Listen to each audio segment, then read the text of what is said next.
watching the #1 podcast in the whole entire wrestling community. And I'm one of your hosts, Juanzo. And I'm your other host, Jean-Paul Leek. And together we are... RHODES. How we doing, family? AEW, it is the time to talk about Jean-Paul. Winter is coming. Winter is coming, Jean-Paul. And I can feel it. See how I have the scar? You know, it's pretty cold out there. Yeah, it's pretty cold. But probably, in your own words, the best show that AEW Dynamite has put up to date. And rightfully so. Lots of surprises, good main event, finally a title switch, and a lot of hooks for next week. Oh, yeah, this Dynamite was by far the best episode. You know, they kept hyping it up, and it's like, okay, you know, I didn't want to fully buy into the hype, but, you know, the last 2-3 weeks, the shows have been really good. And this week, if this is the sign of things to come, I hate to say it, but NXT, WWE, they better watch out. Yes, there's a lot of things that could possibly be happening, so it's gonna be really interesting, especially if they start doing those things. Like you said, for some people, they're forcing us to watch Impact right now. We've been watching Impact, we cover Impact, so we're good. Mm-hmm. See, that's what happens, and that's why, Jean-Paul, thank you for the invite right here. So you said I should be on AEW, so I did my best. So thank you, Jean-Paul, for inviting me. So family, thank you for being with us. Thank you for the subscriptions, for the love, support. And, Jean-Paul, tell me about this. Yeah, the NXT Go Home show for War Games is I don't know. If I'm comparing it to Dynamite, it's like comparing, a moldy piece of bread to I don't know, a King's Hawaiian bun, let's say. This wasn't a good show. The build up for the War Games matches themselves was pretty decent. I'm excited for those two matches, but otherwise I could care less about anything on the card, But if you want to hear my full rant, and review of the show, definitely check out the review right here. Check us out, yeah. We'll be covering NXT War Games, so it will be really exciting. Before we start out Dynamite with the Battle Royal, this was pretty cool. I just don't like how many names you have, and also the quick eliminations. It's just I just don't appreciate that, how quick it is. For example, people like Hardy, Miro, they should have a different kind of booking. And they just get oh yeah, they're out. Okay, it doesn't really matter. And to me, the winners actually didn't come out to elevate different people. It was actually the winner from last year and somebody that is already elevated. So I don't really agree with the outcome of this. But despite of that, I think it was a pretty good Battle Royal. Yeah, there's so much stuff going on in this Battle Royal. I'm just not a fan of Battle Royals to begin with. The only, shout out to Pat Patterson. The only Battle Royal I really like is the Royal Rumble. Because it's just the way that you stagger the people coming in, it makes it exciting. You don't know who's going to come out next. When you have all the participants in the ring at once and they're all throwing each other around, like you said, it's so much chaos, quick eliminations. Hangman Page was eliminated halfway through this thing, and you're oh, okay, I thought he was supposed to be legit. The Dark Order saved him, and then they threw him back in. Then he got thrown out, so it's oh, okay. But the final four, I believe it was Jungle Boy, Wardlow, MJF, and Guevara, final four, but there was actually another guy.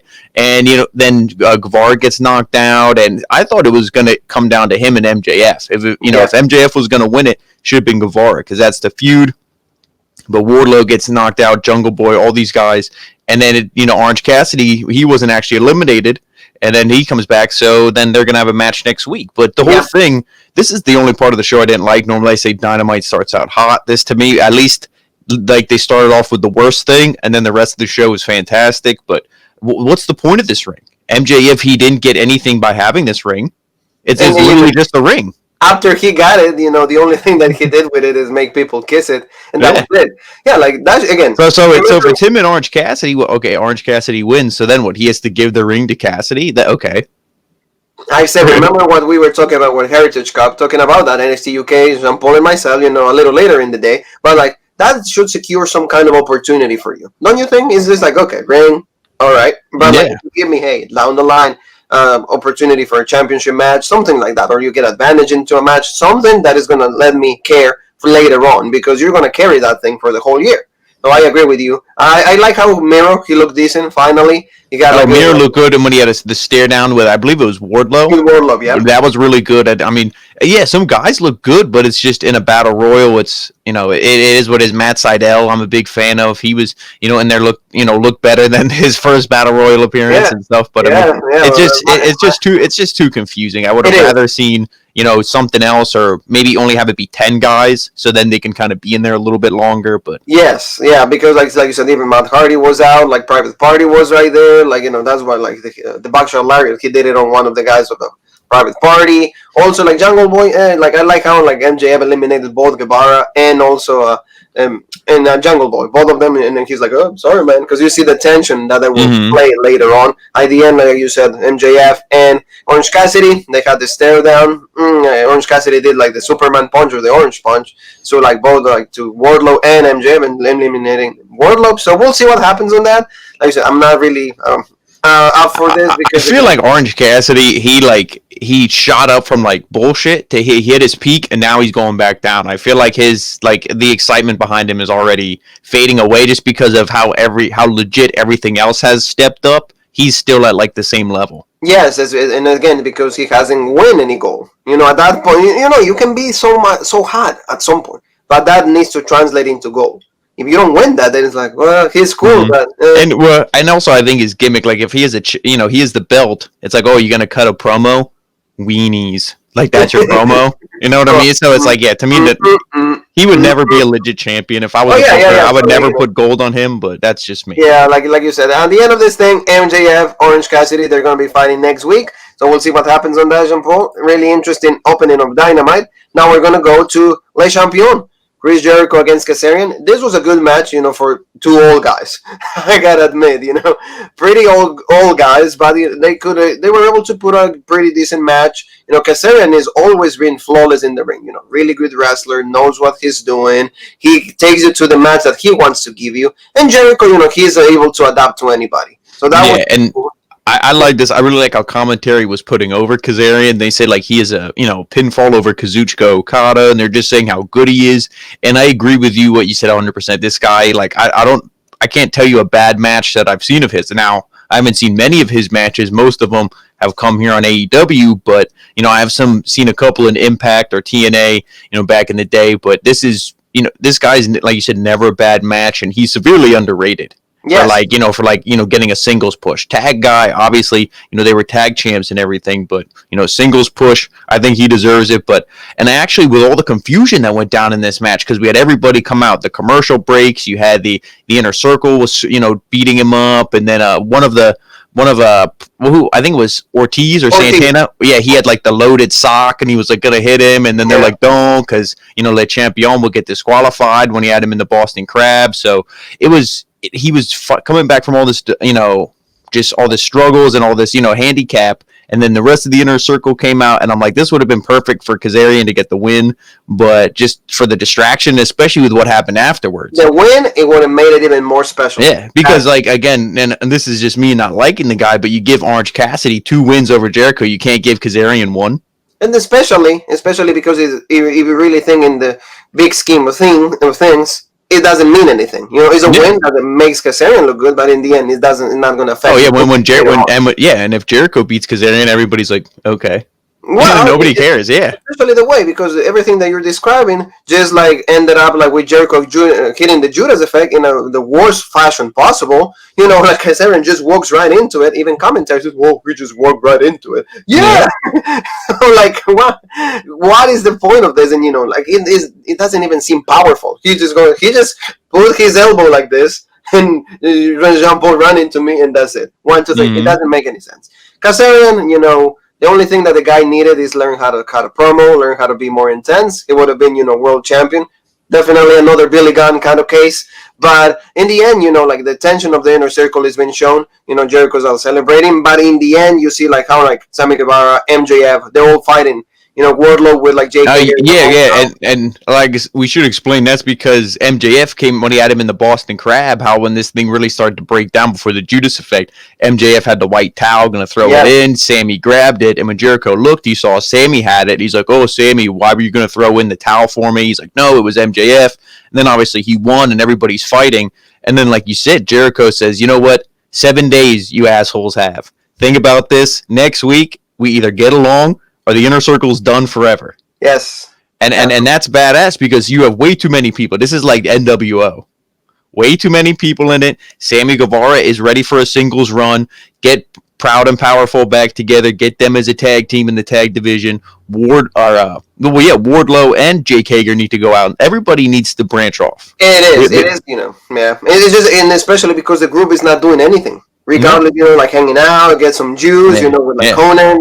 That's yeah. badass. They had their run when Dynamite first began. It was a legit run. Everybody loved the Inner Circle, but now it's time, to split them up. And what's the one thing you can always do in wrestling? You can always bring it back. Bring it back, like give it a year, give it like or like How many times did DX come back? How many times do we see like Evolution or NWO or any of these groups? Four Horsemen. How many times do we see them come back? That we haven't seen is Beer Money, so I'm gonna get plugging it in. But that's what it is. Absolutely right. That's what you need to do, because Inner Circle to me absolutely lost. Like what, 6 months already? After he lost the title, Inner Circle completely. Ever since they were doing those like Zoom calls and then like the TikTok challenges and everything done. The Inner Circle bunch, whatever it was, it didn't make any sense. And now the bubbly bunch. Yeah, the bubbly bunch. There you go. He remembers. So that was bad. So in the end, Jericho gets the win. Let's talk about the Young Bucks, Jean Paul, because the Young Bucks announced that they're going to be facing Hybrid 2 next week. But then the Acclaim are like Devon's kids, right? No, the Acclaim, they're I believe they're from the same school, MJF, Chris Statlander. I believe they're also trained by Brian Myers. So he trains everybody, and they have a good rapport, I think, with his school.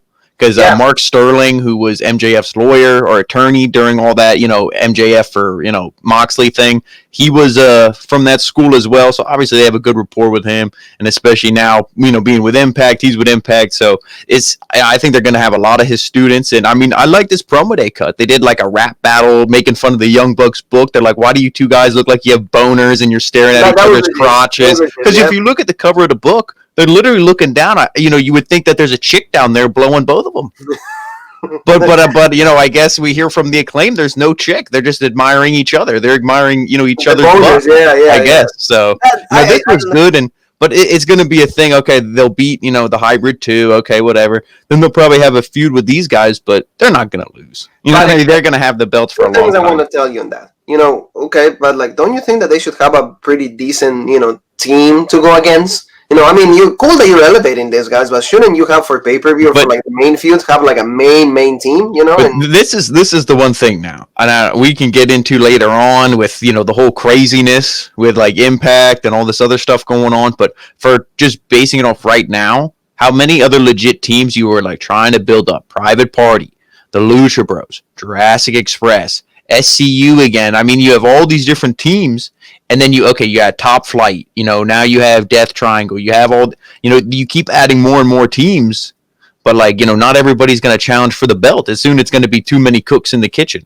Yeah, it is. And it bothers me because like if you will focus a little bit more on, having just matches between these teams and every single one of the Dynamites, you could be like, okay, maybe this team is like, oh, they're getting higher in the ranking. Mm-hmm. Okay. Oh yeah, these guys. Oh, maybe the Lucha Bros. Instead of like having like all like spread it out and not even focusing on the common goal. Like we said with Jake Atlas, the goal. Mm-hmm. Having a purpose. Teams with no purpose. And like also like Angelico and Jack Evans attack the Young Bucks. So like it's like causing more distraction and destruction, because like you'll see like those three teams are going to be involved into this. Then SEU, Kazarian, and Christopher Daniels make the save. So it's like, oh, so are you guys all right? So we'll see what happens, but I wasn't too thrilled about this. Like you said, out of all the good things that Dynamite has going on, the tag team division outside like FTR is a little lost because they haven't built any single team. So I agree with you on that. Yeah, because they push, Scorpio Sky in the tag team, let's do singles run. Jungle Boy and Luchasaurus had Jungle Boy singles run. Yeah, and then the Lucha Bros, like, look what you do with them. So they don't, with what they do with tag teams, they're kind of messed up. But. Oh yeah, it is very messed up. So let's move on, Jean Paul, to like a really cool spot with the women. Really cool match with like Britt Baker. She's going against legit Hirsch. Legit, like she's really good, and she made like her Impact return. So this was a pretty good match. I think that Britt Baker looked more like a in-ring general. She kind of dominated the match. She kind of like carried the match, but like here she did a really good job. She's from New Jersey. And Britt Baker looked the hottest. I gotta admit, like she looked really, really good. And Adam Cole, baby. Yeah, finally she learned from like the boyfriend. It is really cool. And we'll see what happens, because I want this to be the feud. And like you said before in a few Impacts, I wanted this to be the feud. Baker against Sheeta, because that would have been even money for me. But like they went the other way. But like other than that, this was really good.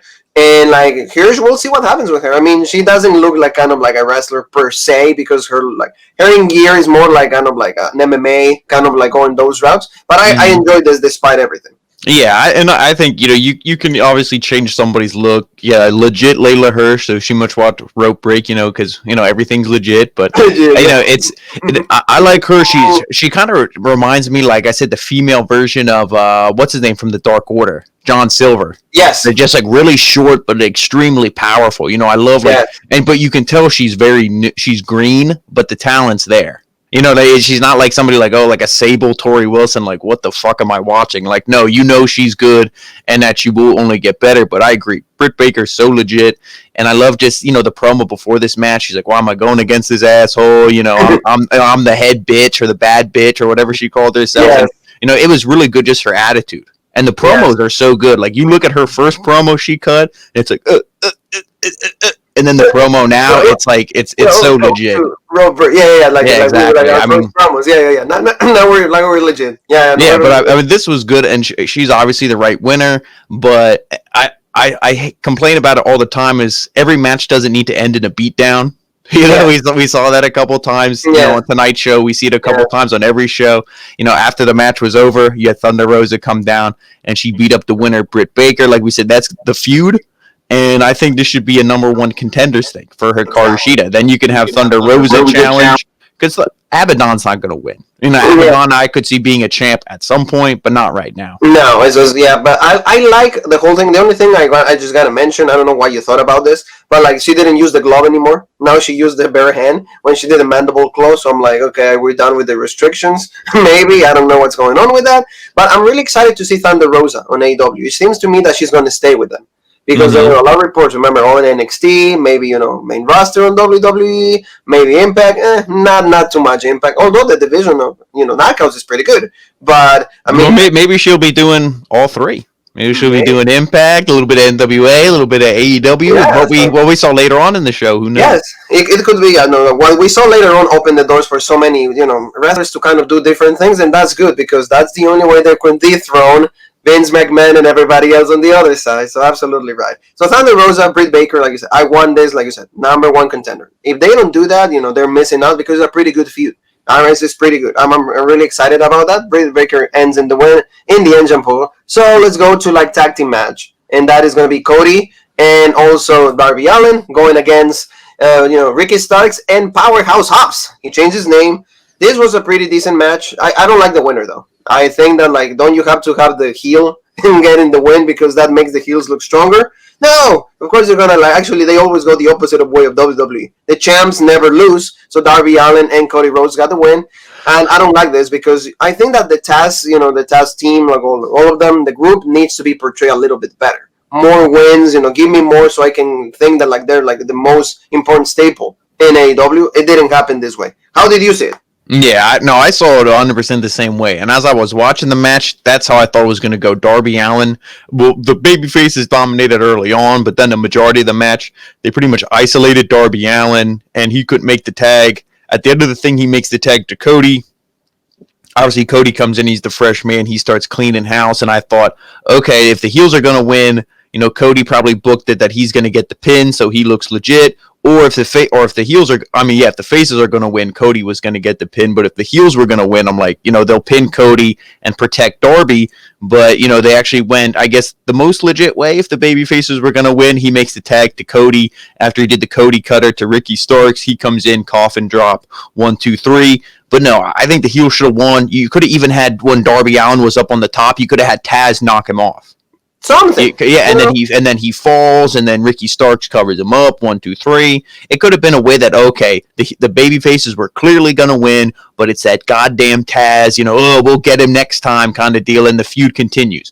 They didn't do that. Choke me out. Remember they were talking about that in commentary. I agree. Yeah, but they didn't do that, and then there was the beat down, and they started beating up Arn Anderson, and it's just you could tell because the camera angle, the kick was like 6 inches away from his stomach, which obviously you're not gonna beat up Arn Anderson. He's older than dirt, but it's like why have these why do that? Yes. Why do this thing? If anything, just do like a sleeper hold and be like, okay, or the punches, yeah. But I mean, they start beating everybody down, and the whole family comes out. Dustin comes out, then Brian Cage comes out. They start beating everybody up. But the one thing before I get too far ahead, Will Hobbs to me he looks good.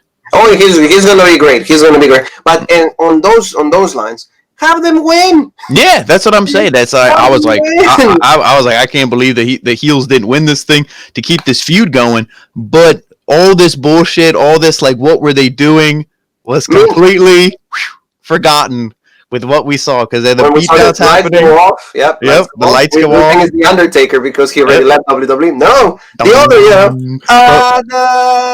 but the way they did it is. It was so good. They had like the theme, and the theme was perfect. The music, you had the snowfall because the winter's coming, and you saw like the whole like the little like it's not the Titantron because it's WWE, but like the video for his entrance going through like the field of the snow and everything, and it looks so good. The only thing I wish they didn't do this first time is they had it say Sting on the screen before he actually came out, and the commentary team is like, what? Which, okay, like I get it. You don't believe it until you see it, but it's like, okay, come on, like kayfabe here. We know it's fake. We know you were talking to him backstage, like, Steve, like we love you. It's legit. Like how's your neck, bro? Oh, you got the same thing it done as Edge. Oh, that's legit. Oh, okay, subscribe to Rope Break. But when he came out for Shivani to be like, it's Sting. I mean, that's so legit. It sold it, and it was a pretty good moment. And I know you love him. I'm not a big fan, but it's fine. I respect what he's done for wrestling, and the slow walk, everything, and then the stare down with like Arn Anderson, the stare down with Cody is like, thank you, son, thank you for the money. I need it. So hey, he's good. And then the big stare down with Darby Allin, that was really good. Like that brought like a lot of the old school nostalgia. That was brought up like a lot of memories from him. So it's always good. Like you can see that you can still invest money into what it is. Sting. And I want your opinion on this because you said it perfectly. Just the stare downs with all these guys. He has some sort of history, or there's going to be history with everybody in this ring. Arn, Dustin, Cody, and then the program's probably going to be something involved with Darby Allin.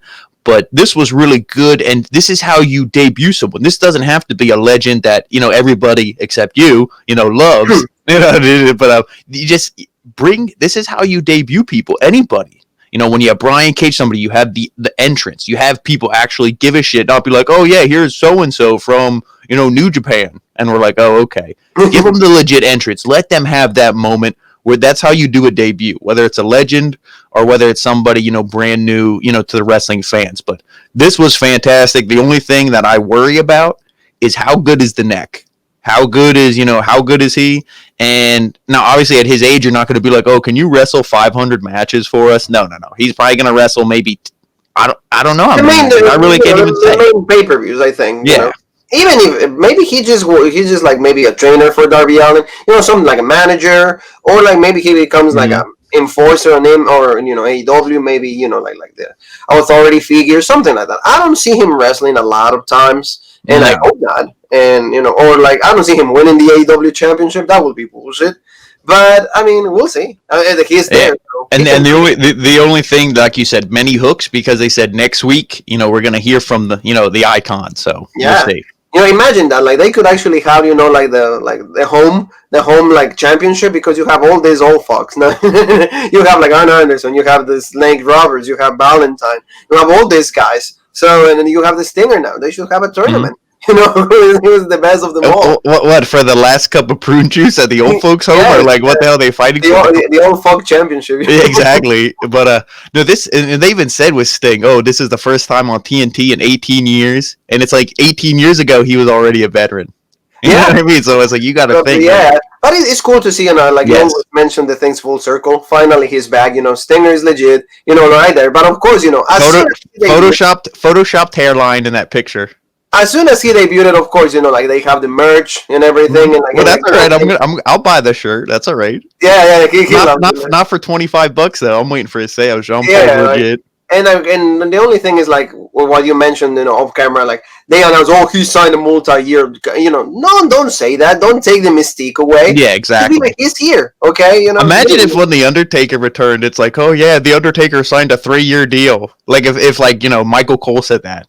Yeah. Like, so... Yeah, like I don't appreciate that. I don't think it's a legit idea. So no, I'm not really happy with that. But that's what we got. It was really cool. Now let's go to really the main event. Main event, of course, like they gave him plenty of time, so that was good. I was like, what, 9:30 around that, like when like the main event. Oh yeah, before the main event, do you want to talk about Psycho Sid, Hikaru Shida? Oh yes. Let's talk about that for a little bit, shall we? Like Hikaru Shida got a promo, or she got a thing with like Marvez, and Hikaru Shida is like, it's like, oh, like, how do you feel about Abaddon? It's like, oh well, I'm not afraid of her. Yeah, it's cool. Like she does cosplay like stuff. I do it sometimes. It's all good. It's legit.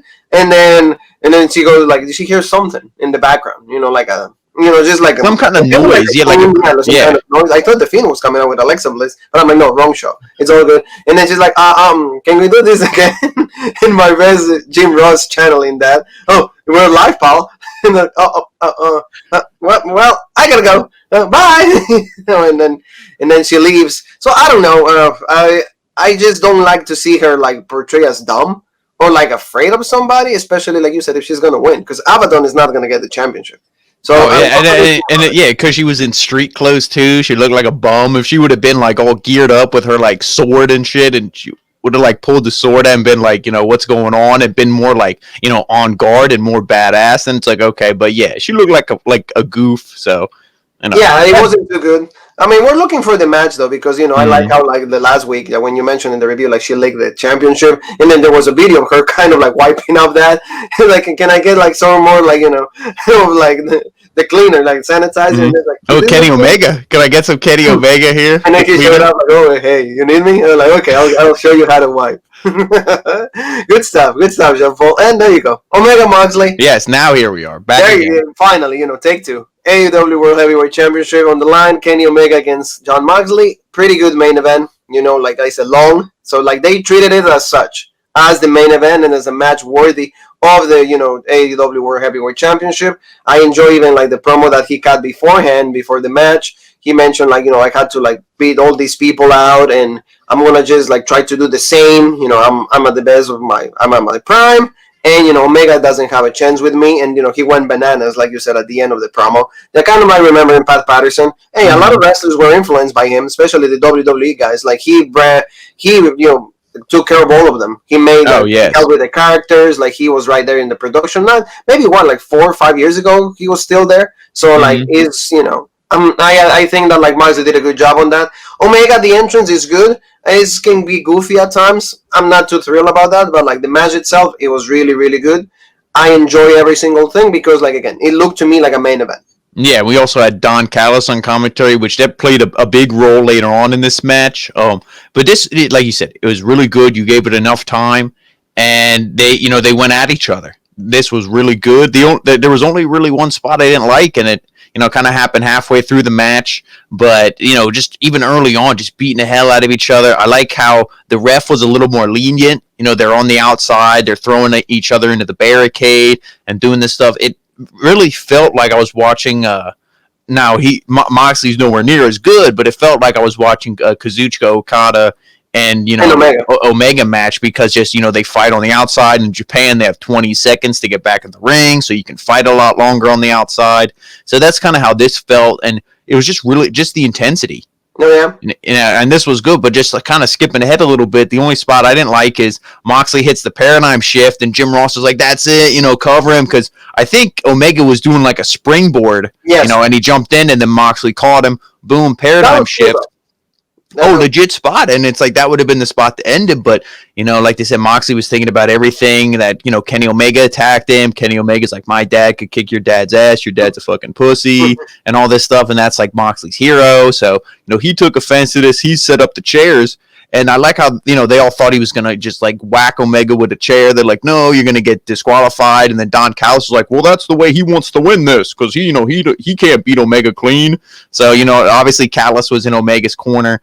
But then he sets up the chairs, and then they both sit there, and they start smacking each other. And the smacks is what they started with, but those look like they hurt a lot more than their fake punches. Oh, yeah. Because they were actually smacking each other. That actually made contact, and the punches were like, duh. So, but then, Omega ends this with a V-trigger, and then the match picks up again. So, but that was the only spot it was like a picture-in-picture, but, while watching the match, you're like, what? Like, what's going on here? Like, what are they doing? I don't know how did you feel? Because that was me. Obviously, everybody feels different. I just, for example, like when you can pin somebody, that's the one thing is like just do it, because like the outcome of the match, I'm going to be thinking, well, he had it. Like let's say if I'm playing a game or I'm a legit wrestler, I would just much rather pin him because I want to end him instead of like, oh, we got to go with the script, we got to set up the. Oh no, I know how it is when I play the game with you. You're pinning like every 5 seconds. Yeah, so it's like, I don't like to tell the stories. Like if I hit my finish, my story is like I win. That's my 2 minutes like that. So I enjoy that. But other than that, I like the paradigm shift also on the outside when he went and like he hit him. Like threw him like into the heater. Yeah, that was really good. Yeah, especially because winter's coming, so it's pretty good. And at the end, though, like you said, Don Callis plays a big factor. He gives Kenny Omega like the microphone, and then Omega whags him with like that to Moxley, bats him open, and then he put him in like the turnbuckle, so that did the 2 V triggers, and then that helped him out to like. Well, he actually hit 4 V triggers after the microphone. Yeah, because he hit 4 of them, and then it's like, oh my, it's the same thing. It's like Destino. It's like, okay, like do you have another move? But yeah, he hit the Snapdragons, the V triggers, and then but Moxley countered the One Wing Angel 2 times before that. Yes, but he hit him with it 1, 2, 3, pins him, and I mean that was the right winner. That's the winner because this was Renee's pregnant. So it's like, okay, that's an excuse. Like Excalibur said, Moxley's title reign was almost a year, legit title reign. The 2 champions in AEW have both had legit title reigns. You have to give them that. It wasn't like a 2-day title reign and like, oh, thanks Rey Mysterio or thanks Undertaker, thanks Kane for your like 2-day title reigns. But no, they had legit reigns, and I think Kenny Omega will have the same. And especially everything that happened afterwards just adds so much intrigue. Because Don Callis is there because he helped him out with the mic. They're like, and they hightail it out of there. This is like Screwjob with Earl Hebner. He's running out of the building before the fans do. Yeah, they're running and I like how Tony Khan was back there, kind of like obviously not like gorilla position, but he was back behind the scenes. And he's like, where the hell are you guys going? What's going on here? And they were even saying, I think they even said screw job on commentary. They're like, what kind of screw job? Yeah. They're like, what kind of screw job is this? They're running out of there.